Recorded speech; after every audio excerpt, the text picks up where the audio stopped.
India is preparing the groundwork for its own carbon border tax to strike back against a similar move by the European Union, EU. Two people aware of the discussions in the government said. New Delhi is peeved by the EU's move to link the environment with trade, though there were no such considerations while Europe industrialized. The Finance and Commerce Ministries are discussing the contours of such a mechanism, particularly about measuring the carbon content in products imported from Europe, said one of the persons cited earlier, both of whom spoke on condition of anonymity. Let us explore more about how India is planning to brew its own carbon levy to hit back at EU imports.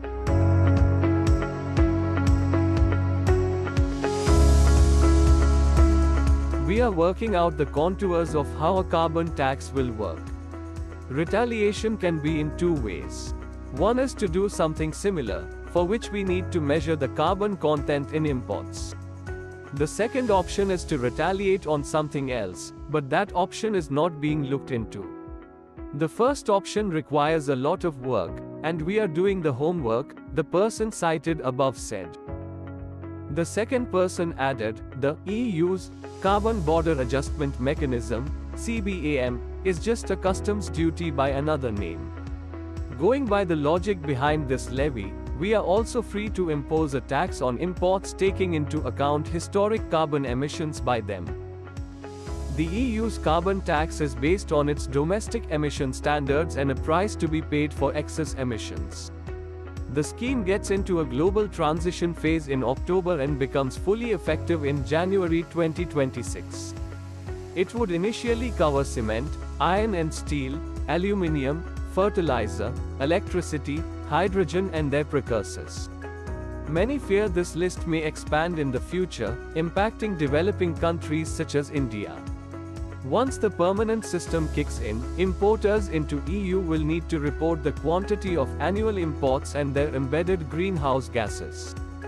They will then surrender the corresponding number of CBAM certificates available at a price. The price is computed as the weekly average auction price of the EU's emission allowances, the right to emit a specific amount under its emission trading system expressed as euros per ton of carbon, according to the EU's documents seeking feedback. Experts said linking environment and trade has the potential to distort global trade, and it implies that certain countries are pollution havens based on one entity's domestic standards and legislation. Also, World Trade Organization (WTO) rules do not explicitly link the environment with global trade. India is focusing on developing its own carbon pricing system and pushing for its recognition globally so as to avoid a default value put on Indian exports. The Energy Conservation Amendment Act 2022, passed by Parliament last year, seeks to empower the central government to specify a carbon credit trading scheme.